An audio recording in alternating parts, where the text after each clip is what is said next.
So, I mean, we have this absolutely massive paradox just sitting right in the middle of the American economy today. Yeah, it's honestly pretty wild when you look closely at it. Right. Because on one side of the street, you have Amazon announcing these record-breaking, multi-billion-dollar sales events. I mean, they are literally popping champagne in the boardroom.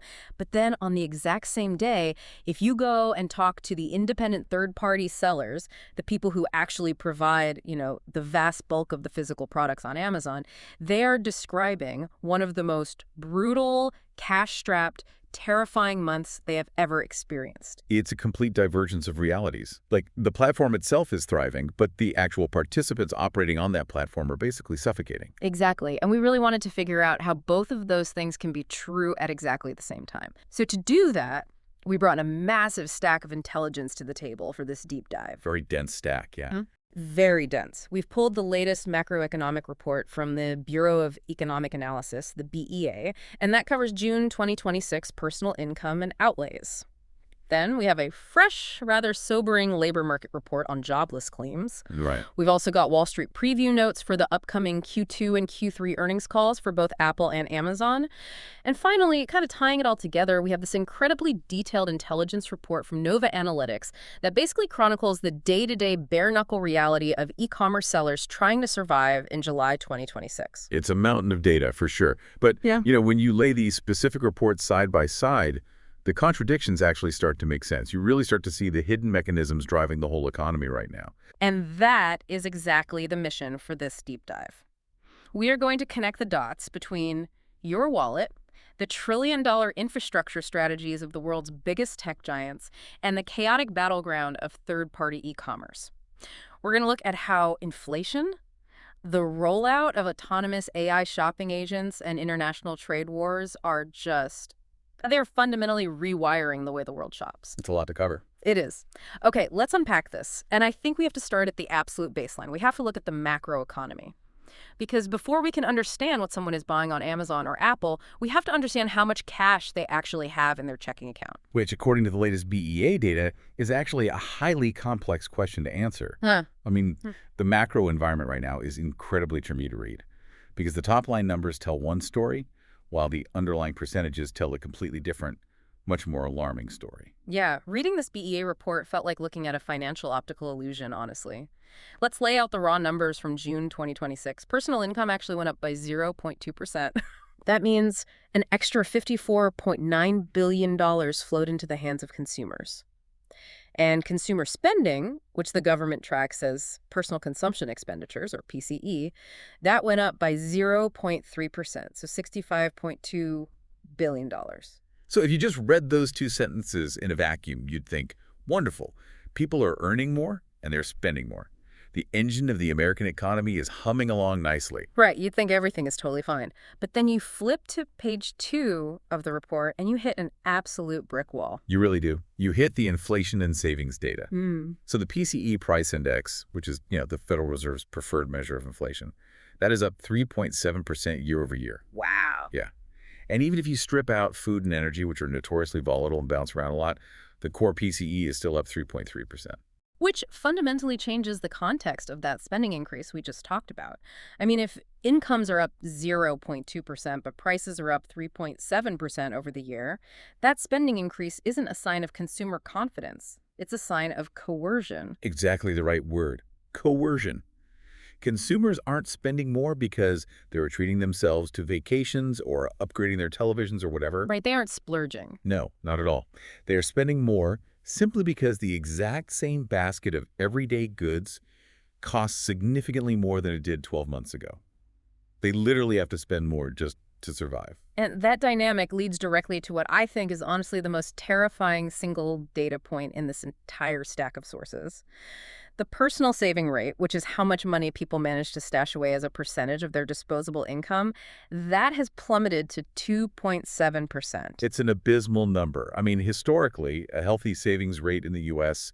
hovers somewhere between, 5 and 8%. So when it drops all the way to 2.7%, it means the consumer buffer is entirely gone. Let's do the math on that for a second to really visualize it for you listening.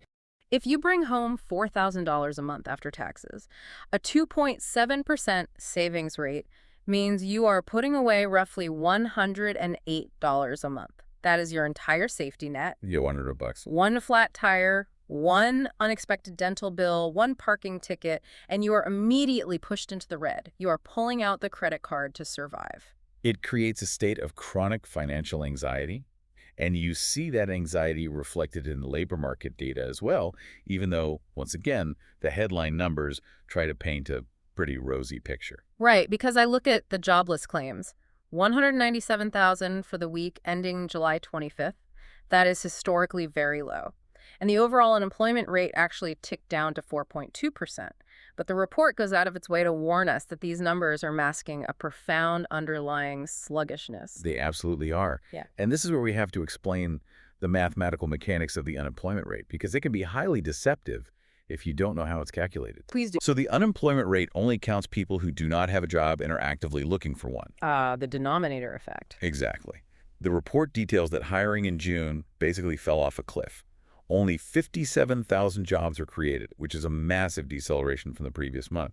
And Q2 GDP grew at an incredibly sluggish 1.5%. So you really have to ask, if hiring essentially stalled out and economic growth is anemic, how on earth did the unemployment rate go down to 4.2%? Because people just gave up. They left the labor force entirely. If you get discouraged and stop actively sending out resumes, the government mathematically removes you from the unemployed column. You just disappear from the statistic. So the drop in unemployment wasn't caused by a surge in new jobs.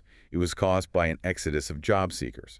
Man. And we have to factor in the broader geopolitical reality driving this sluggishness, which the sources lay out quite plainly.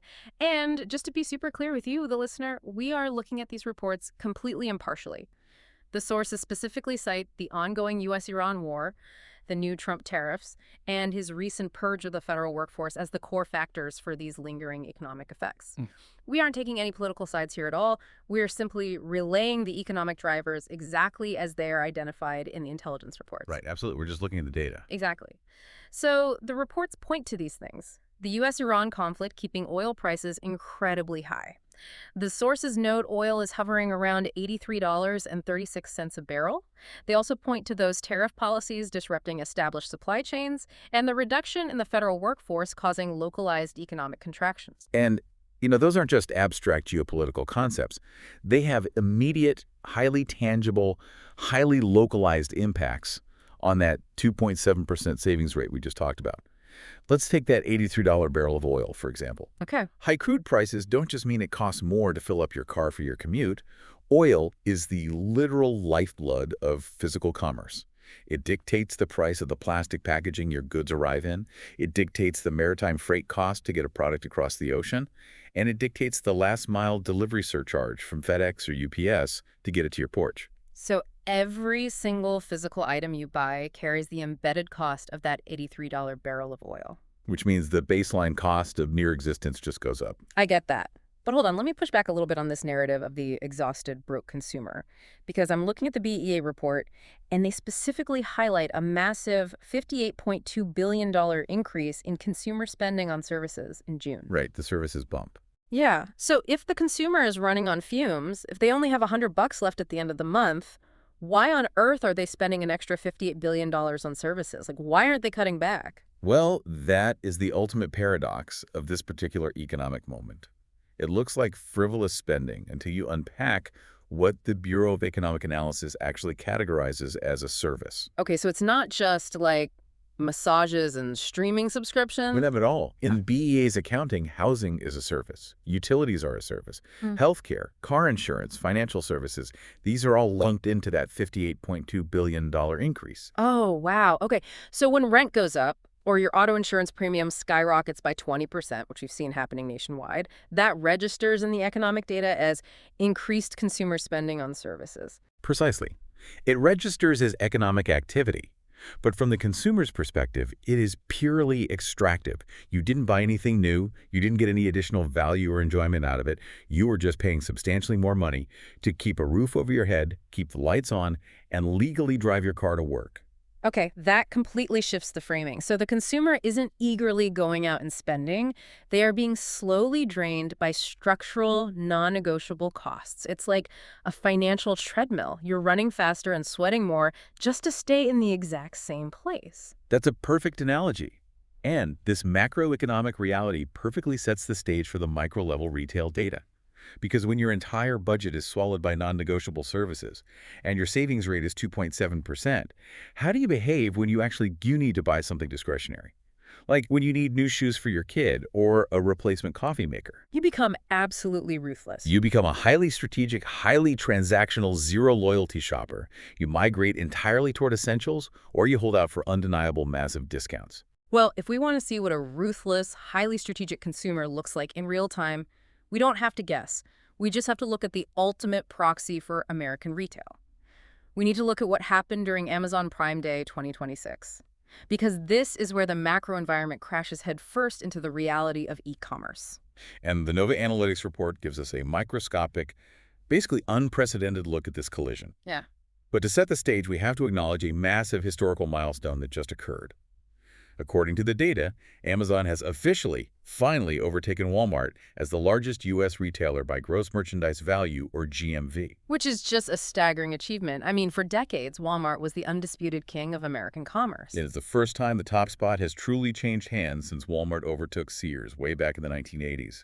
It represents a fundamental shift in how the country buys things. But when we zoom in on Prime Day, which happened in late June, the narrative gets incredibly complicated very quickly. Adobe Analytics, which tracks broader web traffic and transaction data, reported a record $26.4 billion in U.S. online sales for the event. Right. That sounds like a massive triumph. It sounds like consumers are opening their wallets and spending like crazy. But then you have to cross-reference that with the numerator data, which actually tracks the granular details of individual shopping baskets. And that's where the 2.7% savings rate rears its head. The average order value for Prime Day order dropped significantly. Last year, the average order was $57.12.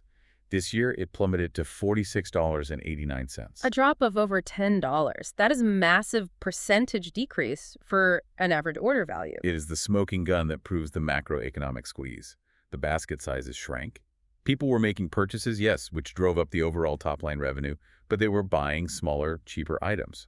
The data shows that shoppers heavily prioritize everyday essentials. Health products, beauty supplies, household pantry items, paper towels, detergent. And they actively ignored the big-ticket headline electronics that usually define Prime Day. So they weren't buying those huge 85-inch flat screens. They were stocking up on toothpaste because it was 30% off and they needed to save that money for their rising car insurance premiums. Exactly. The consumer showed up, but they were hunting for absolute necessities. So if you are Amazon, the corporation, you are thrilled. Record overall revenue, you just beat Walmart, and your Prime membership is as sticky as ever. But roughly 60% of the actual physical products sold on Amazon are provided by independent third-party sellers. These are the small and medium-sized businesses that actually buy the inventory, store it, and price it. Right, the actual merchants. Yeah. And according to the Nova sources, those sellers are living in a completely different universe than Amazon's corporate boardroom. For a third-party seller, July 2026 is turning into a total bloodbath. Let's run down the list of what a seller is dealing with right now, because the Nova report outlines an absolute gauntlet of new rules, fees, and penalties. It's almost hard to believe how hostile the environment has become. Let's start with the inventory crunch. So Amazon announced they are freezing holiday fees for Q4.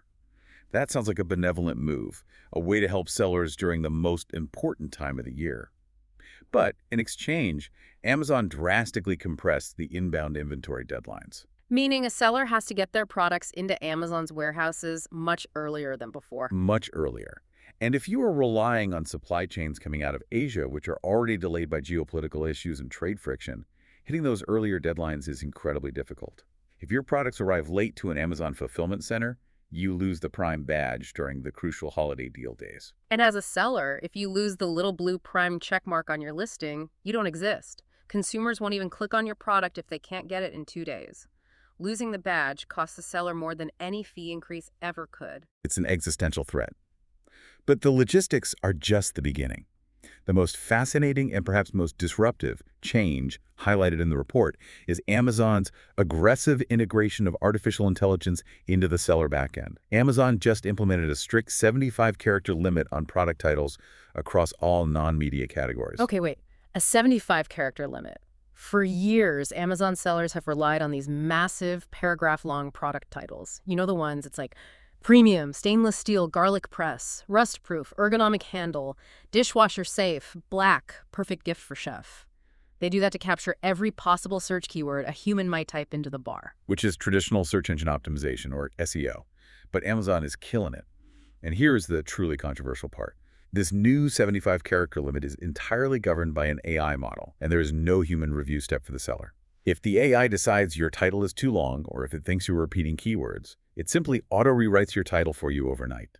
That is wild. So a seller could wake up and the garlic press title they spent weeks optimizing and A/B testing has just been truncated by an algorithm to black stainless steel garlic press. And instantly, that seller loses their search ranking for the keyword rust-proof or dishwasher safe.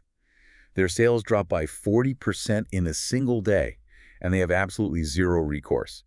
The AI has stripped the seller of the ability to control their own digital storefront. It's an incredible loss of agency, but as bad as the AI title rewriting is, the Nova report makes it clear that the sheer volume of new fees is what's actually bankrupting these businesses right now. The fee structure is becoming labyrinthine. Yeah. I mean, Amazon recently introduced what they call a low inventory level fee. How does that work? Why would you get penalized for having low inventory? Well, Amazon's argument is that if a seller's inventory levels fluctuate too much, it forces Amazon to route products inefficiently across their warehouse network to meet prime delivery times.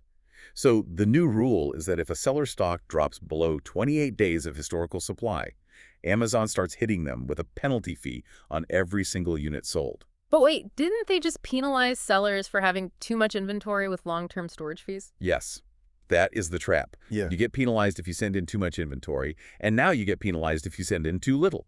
You have to thread an impossibly narrow needle, predicting consumer demand with total perfection. And remember, this is a consumer who has a 2.7% savings rate and whose behavior is wildly unpredictable right now. Exactly. Add to that a newly announced 2026 peak FBA fulfillment surcharge, which adds an extra 32 cents per unit for anything shipped between October 15th and January 14th. And it's not even just Amazon tightening the screws. The sources point out that the USPS, the United States Postal Service, they quietly rolled out an 8% surcharge, plus new, highly punitive non-compliance fees that specifically target FBM sellers. FBM being fulfilled by merchant, meaning sellers who keep their own inventory in their own garages or warehouses and ship it directly to the customer, completely bypassing Amazon's fulfillment network. Right. So a seller looks at Amazon's crazy low inventory fees and says, you know what, forget it, I'll just ship it myself via USPS. And then the USPS hits them with a non-compliance fee. The report says if a package's weight or dimensions are off by a fraction of an inch, say, the cardboard box bulged a little bit in transit, the USPS audits it after delivery and automatically deducts a penalty fee directly from the seller's account. A fee that often wipes out the entire profit margin for that specific transaction. It feels like an invisible toll booth.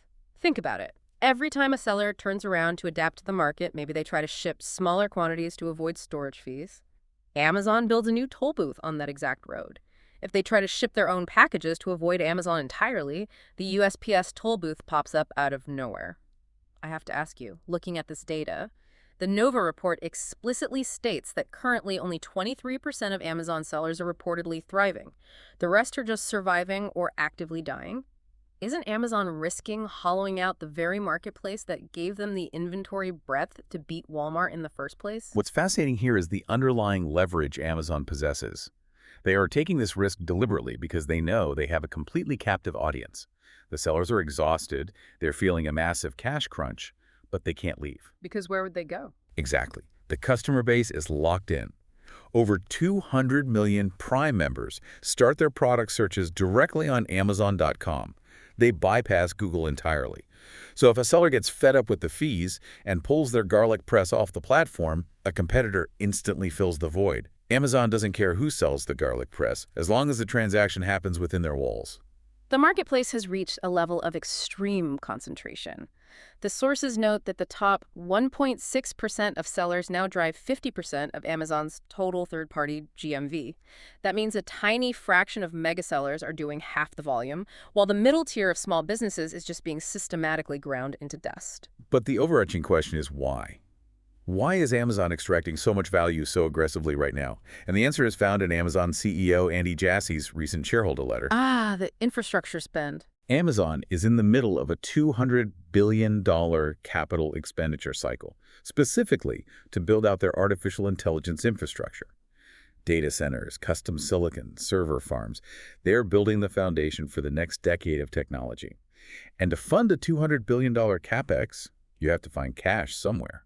And they're finding it by extracting maximum efficiency and maximum fees from their existing marketplace ecosystem. The third-party sellers are inadvertently funding Amazon's AI future. That is a phenomenal connection to make. So Amazon extracts revenue from this vast, struggling ecosystem of third-party sellers who are fighting tooth and nail over consumers who are shrinking their basket sizes down to $46. It's a volume game, it's a margin-crushing game, and it sounds utterly exhausting for everyone involved. It is the definition of a high-friction, low-margin environment. But while Amazon takes that approach, another tech giant reporting earnings this week takes the exact opposite approach. They operate a closed, premium, highly controlled walled garden, which brings us to the most resilient company on Earth. Yeah. Apple is recording Q3 earnings on July 30th, and honestly, reading the Wall Street preview notes for Apple right after reading the grim reality of the Amazon marketplace is giving me whiplash. It is a masterclass in contrast. I mean, despite all the macroeconomic doom and gloom we unpacked in the beginning, the 3.7% inflation, the 2.7% savings rate, the financially squeezed consumer Apple appears to be operating in an alternate reality. Their stock is up 25% year-to-date. The notes refer to them as the top performer among the Magnificent Seven.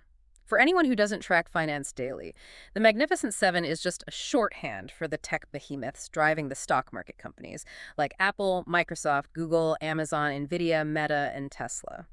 And Apple is leading the pack. Wall Street is expecting earnings per share, or EPS, of $1.88, which represents nearly 20% year-over-year growth. Just last quarter, Q2, they posted record revenue of $111.2 billion, with iPhone revenue alone up 22%. Which forces us to ask the obvious question, how? Right. If the consumer only has $100 left at the end of the month, how are they affording a $1,000 iPhone? The sources point to two structural pillars that make up Apple's economic moat. First, there is massive unyielding demand for the new iPhone 17 lineup.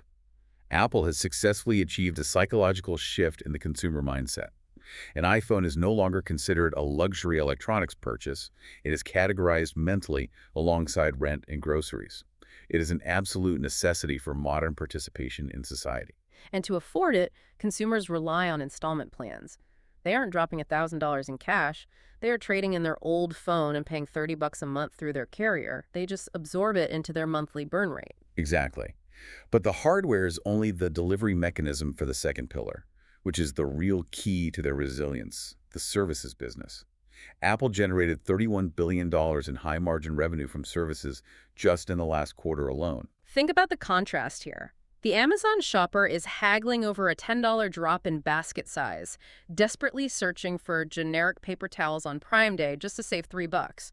Meanwhile, the Apple user is absorbing rising subscription costs without even blinking. I like to view Apple as a digital landlord. That's a great way to put it. It's like a VIP club cover charge. Oh. While Amazon shoppers are battling in the chaotic open bazaar, Apple users are paying a premium just to stay inside the exclusive club.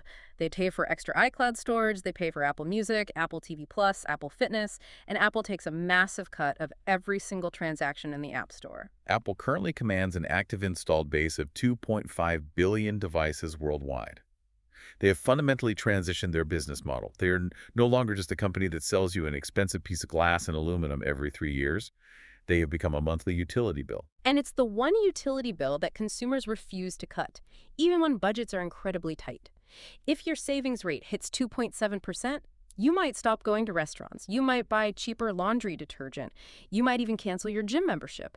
But you do not cancel your $2 a month iCloud subscription because if you do, you lose your photos, your contacts, your emails. Your entire digital life is basically held hostage in that ecosystem. It is the stickiest ecosystem ever created.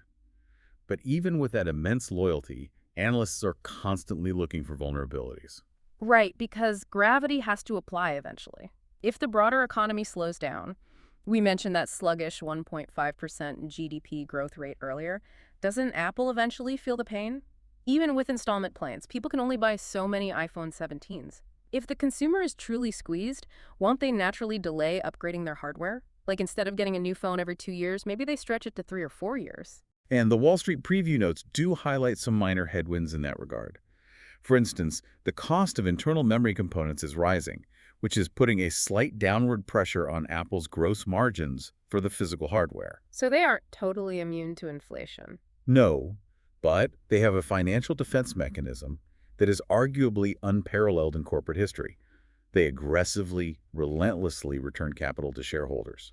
The stock buybacks. Let's unpack how that actually works because it's a crucial piece of financial engineering. The sources highlight a newly authorized $100 billion share buyback program. If we extrapolate on how this functions as a shield against macroeconomic weakness, it's quite brilliant. Because it artificially inflates the value of the stock, right? It manipulates the math in a highly beneficial way. Wall Street judges a company largely based on its earnings per share EPS. That is the total profit divided by the number of shares existing in the stock market. Okay, I'm with you. If macro pressures cause Apple's overall revenue growth to stall, say, if people hold on to their phones for 4 years instead of 2, Apple's total profit might flatline. But if Apple takes $100 billion of its massive cash pile and buys its own stock off the open market, they're retiring those shares. They're destroying them. They are shrinking the denominator. Precisely. If the total profit stays exactly the same, but there are suddenly hundreds of millions fewer shares in existence, the earnings per share automatically goes up. By systematically reducing the share count, Apple practically guarantees that its EPS will continue to grow quarter after quarter, even if the underlying physical business temporarily slows down due to a recession. Man, they are engineering financial resilience directly into the stock structure. It effectively insulates them from the immediate shocks of the macro tightrope we talked about. They are just floating above the chaos. They are. But there is a storm brewing on the horizon that even Apple's walled garden will have to reckon with, because Apple's entire model relies on fierce human brand loyalty and social cachet, the desire to have the blue text bubble. And Amazon relies on humans typing specific emotional keywords into a search bar. But according to the Nova Analytics intelligence report, the very concept of a human being doing the shopping is on the verge of becoming incredibly outdated. And this brings us to the most consequential technological shift in retail since the invention of the online shopping cart. Here's where it gets really interesting. The sources outline a massive fundamental strategy overhaul happening inside Amazon regarding artificial intelligence. They are quietly winding down several of their in-house AI models, which were codenamed Premiere, Omni, Real, and Sonic, just to focus all their engineers on building a single massive new frontier model. But the infrastructure isn't the story here. The application is the story. The report details that Amazon is retiring its standalone Rufus chat interface. Now, Rufus was their initial attempt at an AI shopping assistant, where a human could ask, what's the best tent for winter camping? Right, an advice giver. But giving advice is no longer the goal. Amazon is making a new system, dubbed Alexa for Shopping, the default experience, and it is powered by a back-end engine called Agent Core Payments. Agent Core Payments, that is the phrase that changes absolutely everything. It is the linchpin of what the industry is calling agentic commerce. We're moving rapidly past the era of AI as a conversational chatbot and entering the era of AI as an autonomous agent that takes physical action on your behalf in the real world. Let's explain what agentic commerce actually means in practice, because the Nova report has details that are frankly mind-bending. Rufus, the AI, is now being programmed to place orders on a recurring schedule and autonomously trigger purchases when items hit a certain price threshold. The AI is no longer just giving you advice. The AI is holding your credit card, and it is executing a transaction without you ever opening the app or clicking Buy Now. It fundamentally changes the topology of commerce. Think of it like a digital butler. If I realize I'm out of paper towels, I don't go to Amazon and scroll through 6 pages of results. I just tell my digital butler, hey, I need more paper towels. Don't spend more than 20 bucks. Make sure they are 2-ply and get them here by Thursday. And the AI agent goes out into the digital ecosystem, finds the optimal product that meets those exact parameters, processes the payment, and arranges the shipping, all in milliseconds. But this completely breaks traditional marketing, because if my digital butler goes to Amazon to buy those paper towels, the algorithm doesn't care about the flashy lifestyle image of a happy family cleaning up a spill. It doesn't care about clever, emotionally resonant copywriting. It doesn't care about the cute branding on the packaging. It only cares about raw data parameters, price, ply count, delivery speed, and verifiable ratings. I have to ask you, how on earth does a brand sell a physical product to a cold, unfeeling algorithm instead of a human being? Well, that is the existential question every single consumer brand on Earth is going to have to answer over the next 24 months. If we extrapolate from the data provided, we are looking at the absolute death of traditional SEO and human-centric digital marketing. Because keyword stuffing doesn't work on an AI. Exactly. As we already discussed, Amazon's AI is already rewriting product titles down to 75 characters. You cannot trick an AI agent with marketing fluff. So what does the AI actually care about? It cares about structured data. It cares about deep, standardized listing attributes. Is the exact weight, material, and origin country perfectly formatted in the back-end code? And trust signals. Because how does the AI know it's not buying garbage? Well, the sources mention a critical development here. Shopify, which powers millions of independent storefronts, just launched an agentic plan. This plan integrates AI agents like Claude and ChatGPT directly into the merchant's backend, allowing them to bypass traditional visual storefronts entirely. But to ensure trust, Shopify partnered with Trustpilot to wire cryptographically verified reviews directly into the AI's decision funnel. Oh, wow. So the AI agent can instantly verify that a human actually bought and reviewed the product, filtering out all the fake bot-generated reviews. Precisely. If a seller's back-end data is messy, if they haven't uploaded their structured supply chain attributes, or if their reviews cannot be mathematically verified by the trust network, the AI agent simply deems them unreliable and makes them invisible. It will not even present that product as an option to the human user. You are either perfectly optimized for the machine or you do not exist. And Amazon and Shopify are not the only ones racing to build this infrastructure. The competitors are moving at a staggering speed. The report notes that Perplexity, the AI search engine, recently launched a buy now agent that has already amassed 2 million active shoppers and is running at a $2 billion GMV run rate. Google is not sitting on the sidelines either. They just launched agentic checkout capabilities natively inside Gemini, their primary AI model. You can now chat with Gemini, find a product, and buy it from Walmart without ever leaving the chat interface or visiting walmart.com. And the traditional finance world is plugging right in. The sources explicitly detail a massive partnership between Visa and OpenAI. They have successfully plugged the Visa payment network directly into ChatGPT. The plumbing for autonomous AI spending is being laid down as we speak. But perhaps the most fascinating and honestly slightly unsettling experiment mentioned in the intelligence report was conducted by Anthropic, the company behind the Claude AI model. Project Deal. Project Deal. Anthropic ran an internal, closed-loop marketplace where multiple Claude AI agents were given digital wallets and told to buy and sell real goods from one another. With no humans involved. Zero human intervention. The AI agents successfully negotiated prices, verified inventory, and executed financial transactions autonomously. The digital butlers were haggling with digital merchants. This isn't science fiction anymore. The technological proof of concept is already completed. It is staggering to think about the implications. So Western tech companies are pouring hundreds of billions of dollars into building these highly sophisticated, autonomous AI agents to optimize how we shop.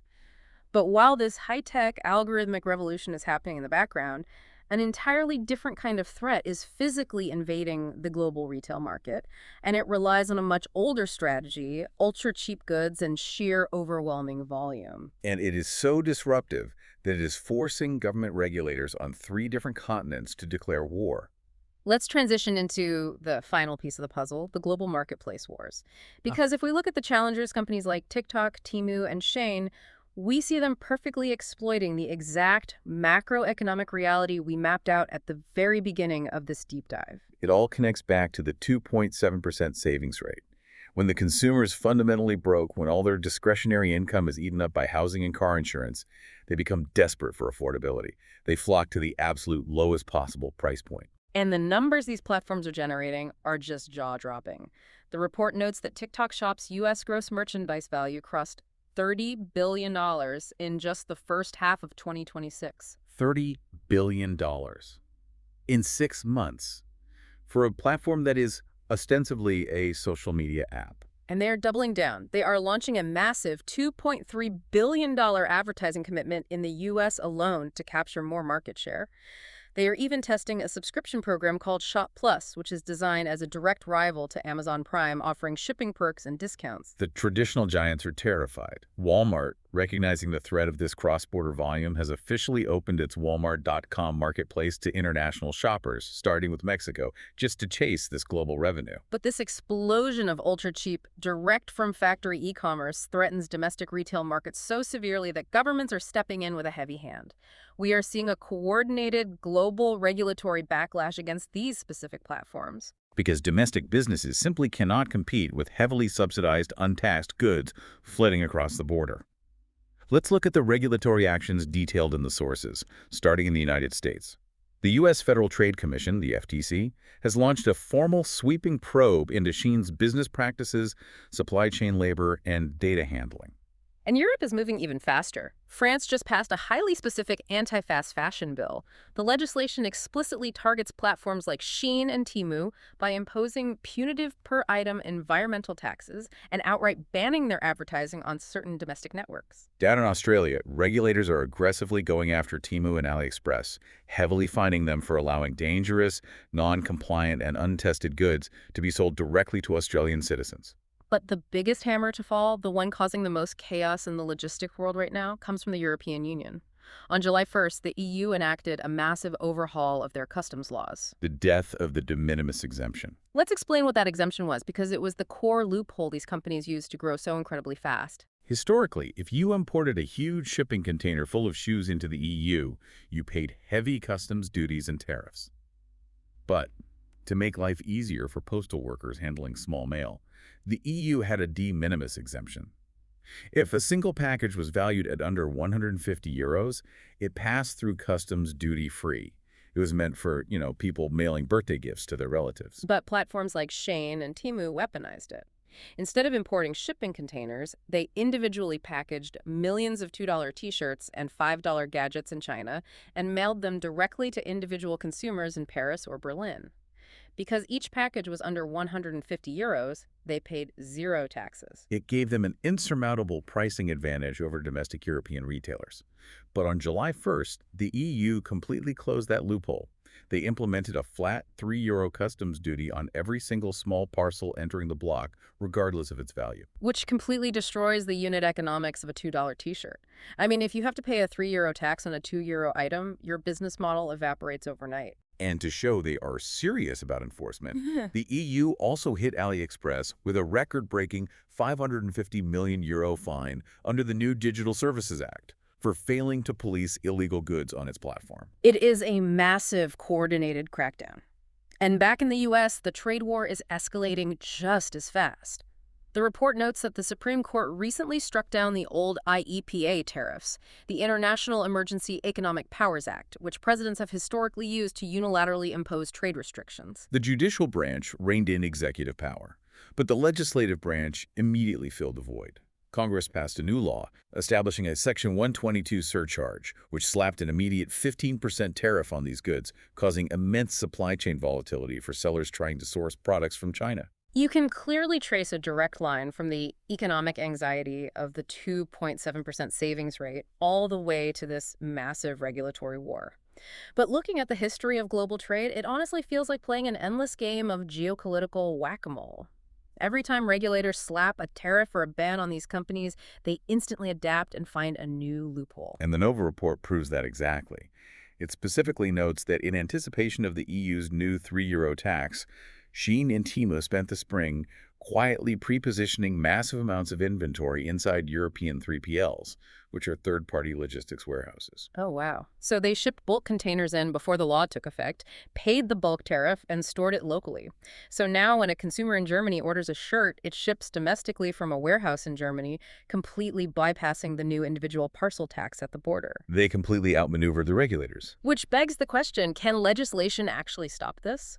Can a tax or a tariff actually stop consumers from wanting or honestly needing a $2 t-shirt when their household budgets are squeezed so incredibly tight? If we connect this to the bigger picture, individual laws will always have loopholes. Clever logistics managers will always find a workaround.